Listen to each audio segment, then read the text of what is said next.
Three founder myths are killing companies and honestly, killing people's nervous systems. One, you have to chase unicorn status or you failed.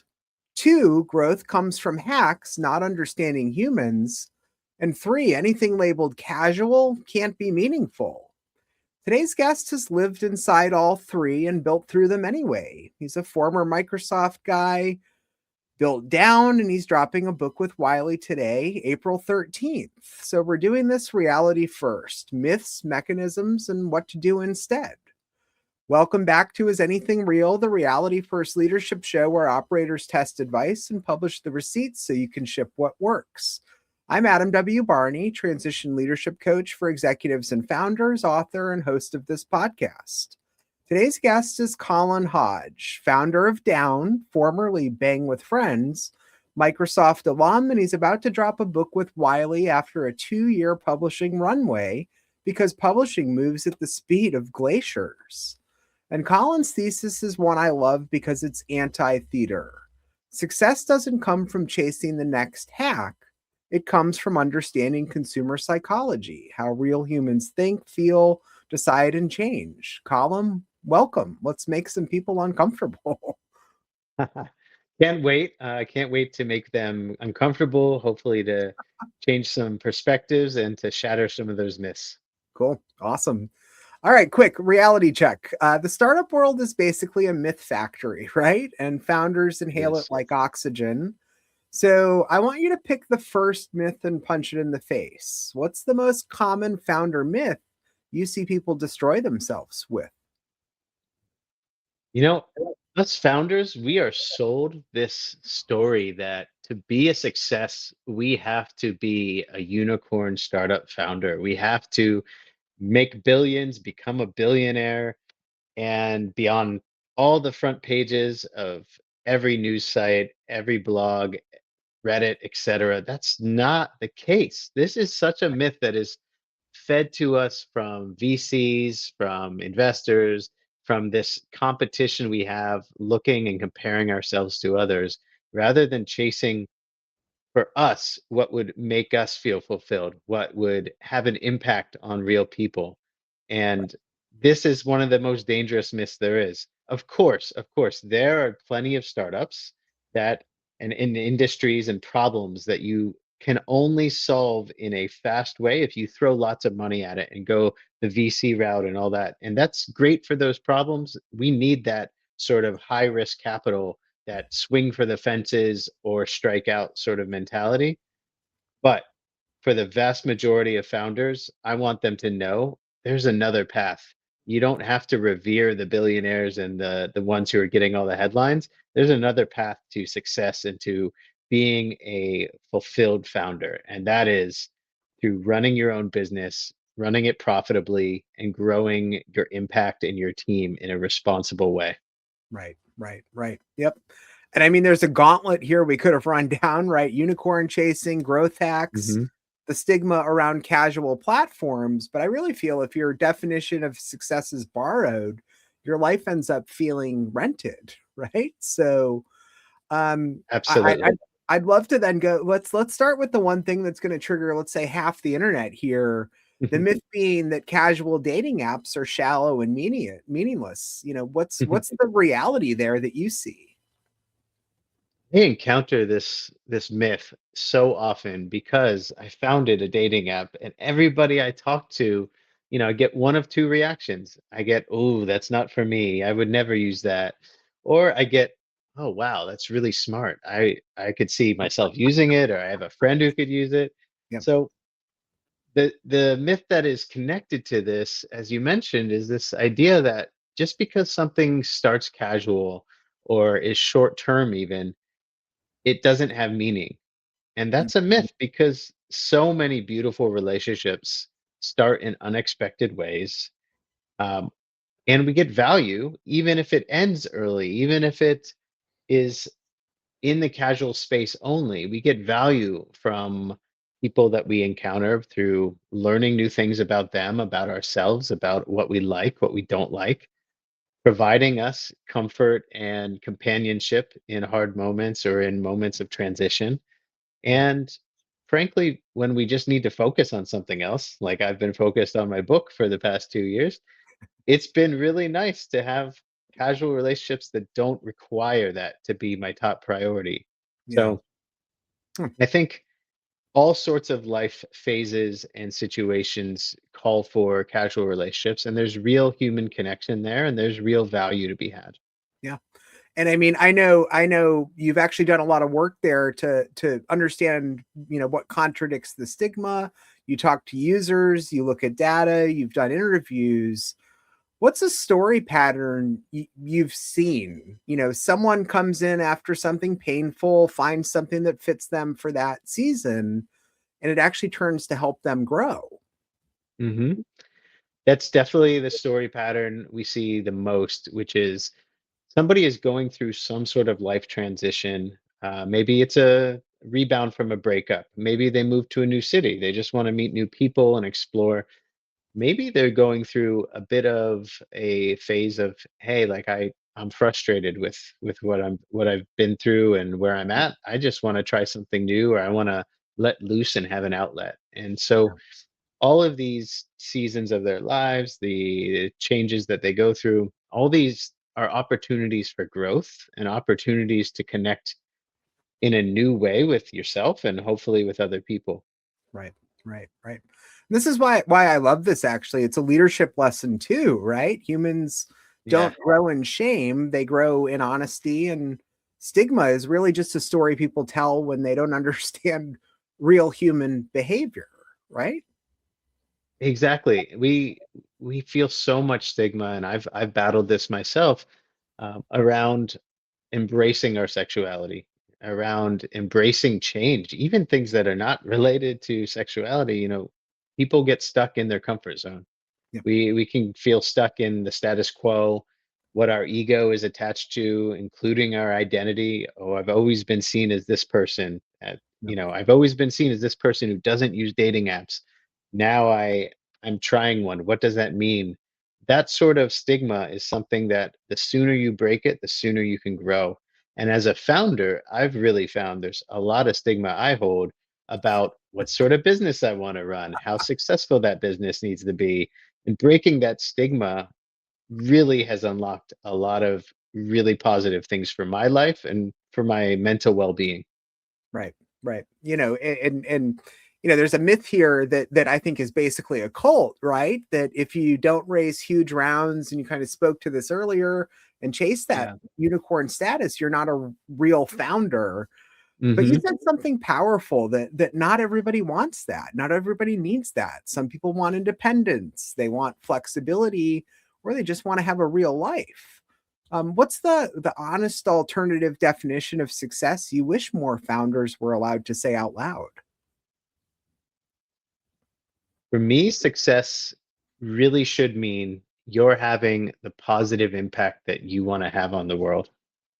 And so often, if we're chasing somebody else's dreams, or we feel this obligation to fulfill what other people expect of us rather than what is our best self and what is the best impact we can have on others, then we're going to feel empty even if we achieve a lot of those goals. And that's why I like to define success as that positive impact on others. I feel like I have it through my company. Yep, And that's why I feel very strongly about, pushing back on that stigma that exists. yep, But I also feel like for my employees, for the contractors we work with, for all the partners we have, we strive to have a positive impact on them, and to just run things, be treat others how we want to be treated, and run things in that high integrity way, yep. and always realize that we're going to make mistakes, so part of it is improving and striving to be better every day. Yeah, yeah. And I mean, do you see that there's maybe even an ego trap here? What founders are actually chasing, whether it's money, status, approval, fear of being small. Um, you know, are those traps there? And then I guess, how does don't over raise look in practice? How does over raising end up distorting decisions as well? Yeah, I've seen so many companies, especially in our industry, over raise, and it ends up handicapping them or handcuffing them later because they don't have a plausible exit that is at a valuation that would make sense for any of the investors. Yep. So that is a struggle, and a lot of times founders are pressured to keep raising while they can, keep raising and running that game when a hard look at, what are the potential exits that we might want to consider in the next few years, and how does this change that formula, the math for those?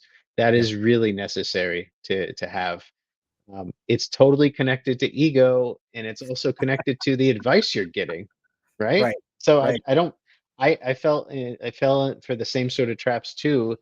And part of it is, yeah, it feels good, of course, to be able to raise more money and to talk to people and, in the news and your friends and the other founders and be like, yeah, we raised another 10 mil. But what is that actually serving? What Yep. is it actually building toward? And is it closing doors that you might want to be able to open later? That's what I would consider. One regret I had was I wish we monetized earlier and more aggressively because it would have opened more exit paths and reduced the necessity to try to look for bridge financing and all that stuff. Yeah. That's a very good point. And, it weaves into what I talk to with a lot of, college and high school students, the enough is enough thesis, right? If you can build Yeah, a life you actually like, that shouldn't be viewed as failure. That's actually winning. And not every business is actually meant to be a rocket ship. Some should be meant to be a life that you can live. absolutely. I, I struggle with this still because I still view our company as a rocket ship, but maybe our destination is like Artemis 2, we're going to the moon, we're not going to Mars. Right, right, right. Yeah. And then I want to definitely head to the core of outrageous startup growth, and I want to make it executable. I think the myth again here that we can get into is that growth comes from hacks and tactics, but it actually Mhm. comes from consumer psychology. What do you, Colin, mean by consumer psychology in plain English? Like if a listener had to explain it to a teammate or their 5-year-old, what is it? So if we're going to explain it like you're five, which I love this exercise, it's a good challenge. You know how everybody has this internal voice in their head telling them when they should choose something and when they should pass on something or skip it? Well, consumer psychology is just thinking about and understanding their thought process and their emotions so that you could more easily design the environment or design those choices for them so they succeed more. And so when they succeed, your company succeeds more. Right. I think one of the hardest things to get across is, we're seeing all your competitors do well and you want to copy their tactics and you want to get the latest growth hack and you want to chase whatever channel is hot right now and go viral there. But it actually doesn't matter what the channel is or what the tactics are as much as it matters that you understand how your target customers think.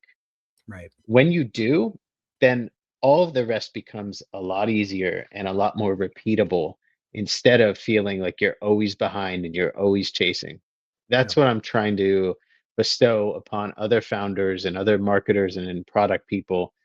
This stuff, yes, it's still hard. You still have to think hard and critically and deeply, and you still need to use lots of tools, but it becomes a order of magnitude easier because now you have a foundation and understanding of how your users think, how to reach them more easily, and how to get them on the path to success so that your own company's success can grow easier. Right, right. And do you have any concrete examples that you could bring in there? You learned X about how users think and feel. You changed Y in product or marketing, and outcome Z changed. And if there are numbers there, that would be fun to understand as well. Absolutely. So, two quick examples. The first one was way back in, I want to say 2014 or 2015. So pretty early App Store days. Things were a bit less mature than they are now. And I noticed a spark of growth. I noticed a sudden spike of downloads in the past week. Hmm. Uh, and I was like, what is going on? Right. So where are they coming from? I didn't do anything that I knew of. And Right. so I started investigating it. And what I saw was a few keywords related to our app were coming up in searches, and we were ranking highly for those keywords on the App Store. So this was my discovery of basically the App Store optimization tactic and channel, and it became one of the most lucrative, business drivers for us over the last decade. And it's Mhm. insane how many companies overlook this understanding still, and when they do, they're leaving money on the table and they're basically paying for something that they're not receiving the service, because you pay 30% to Apple for every sale that goes through them, Yep. and you're just leaving that money on the table if you're not optimizing that. Right. So how do you optimize that? You need to understand how your customers, anybody who's searching for dating apps, for instance, Yep. or whatever your business is, need to understand what might they be searching for, what mood are they in, and what sort of visuals, the Yep. icon, the screenshots, the title, the description, all that stuff would convert them better in that mood, in that moment that they're in, right? Right. So as I started to dig into this, within two iterations, just two experiments, Yep. I had tripled our downloads, Wow. tripled 300%. Within a few months, I had taken it to over 10x. And the wild thing here is that was just plugging into how they think, what their mood is. What are because your mind starts to you start to put on their shoes and live in their mind. So then you're like, oh wow, what Yep. if in this moment they're searching for something slightly different, right? Right. That's how we really exploded our organic downloads and our new users. That's the first story. The second one, more recently. So this stuff is a science, and like any good science, you need a hypothesis, and you're always questioning yourself. You're always learning, right? Yep. Yep. Yep. So I was flat wrong about something, and I'll admit it right here. I thought that the whole point of doing growth work in your product was to remove friction, get out of the way of your users, Right. remove all the speed bumps and things slowing them down. Right.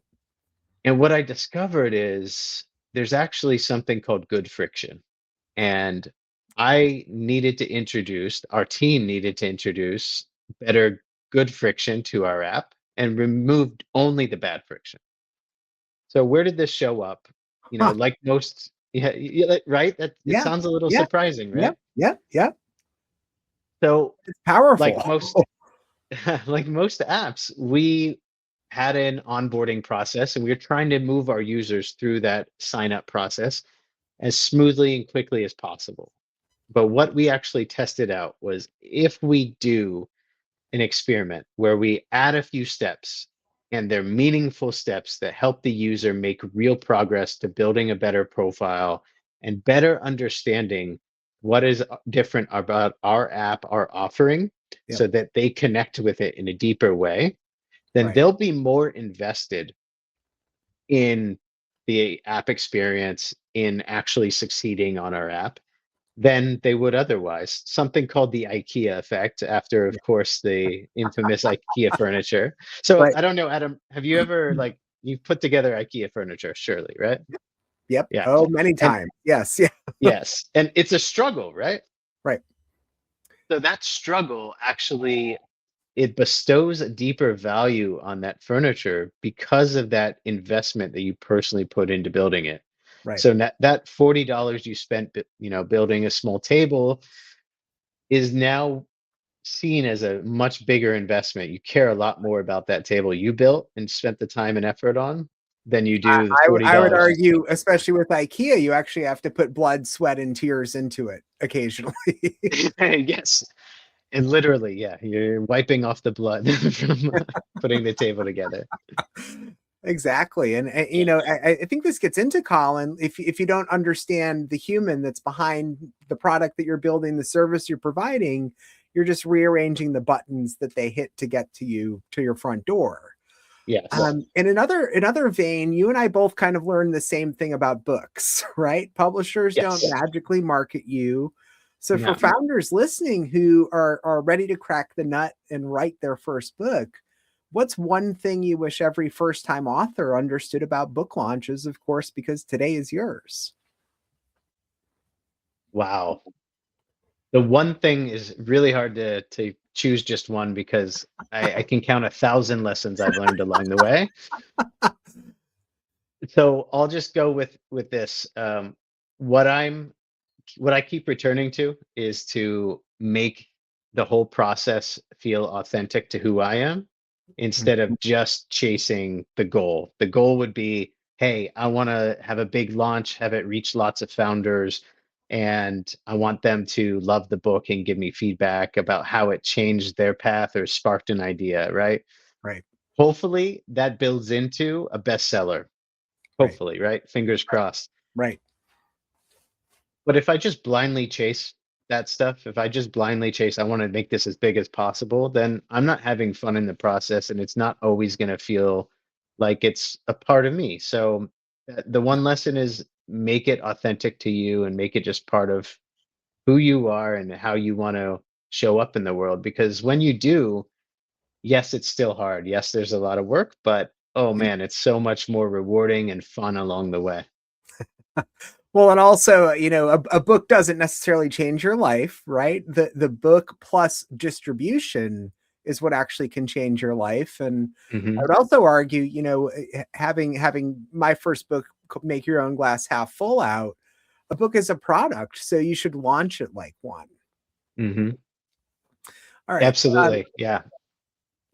Colin, close us out with one move people can run this week. One move that helps a founder stop chasing those attractive hacks and start understanding humans.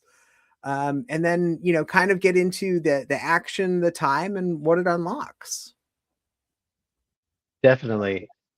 So I think some of the easiest ones for founders to apply is thinking about whatever decision, whatever funnel you're trying to optimize, just look at the framing effects that go into that decision.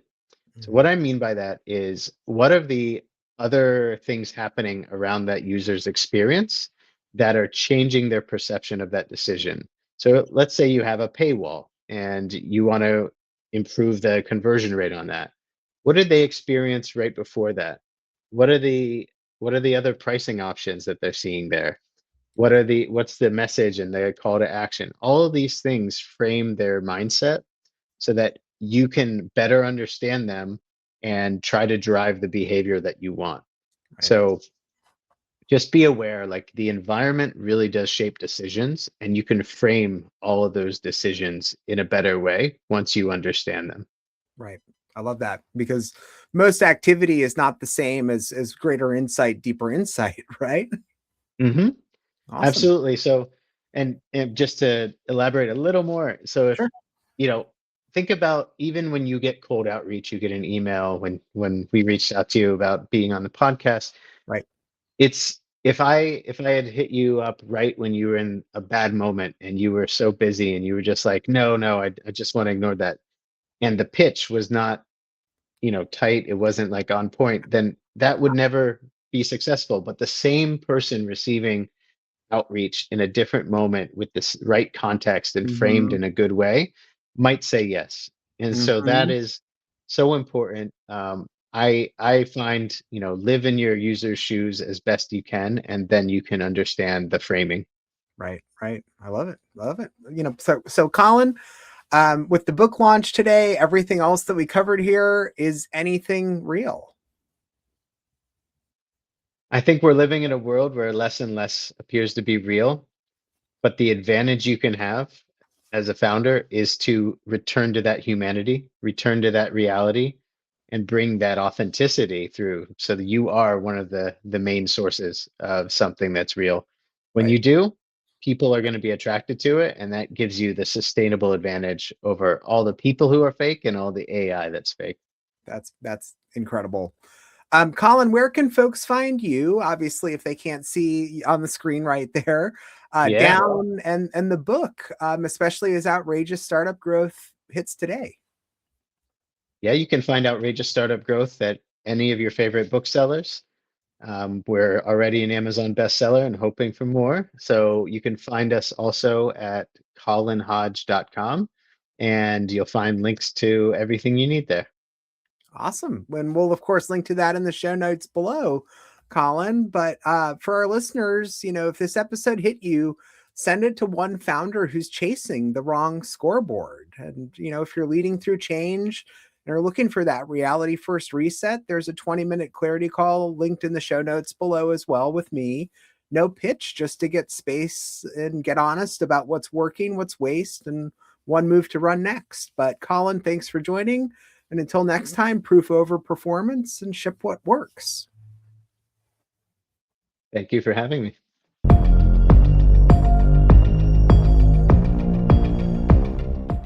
If this episode of Is Anything Real resonated, you're probably at a moment where the old playbook isn't holding anymore. I work with transitioning founders and executives to install operating rhythms that hold under pressure. Not motivation, not hype. I've spent over 20 years inside high-pressure environments and worked with over 300 leaders through moments where clarity mattered more than speed. If you want clarity you can actually rely on, book a foundation call at adamwbarney.com. Clarity over chaos, always.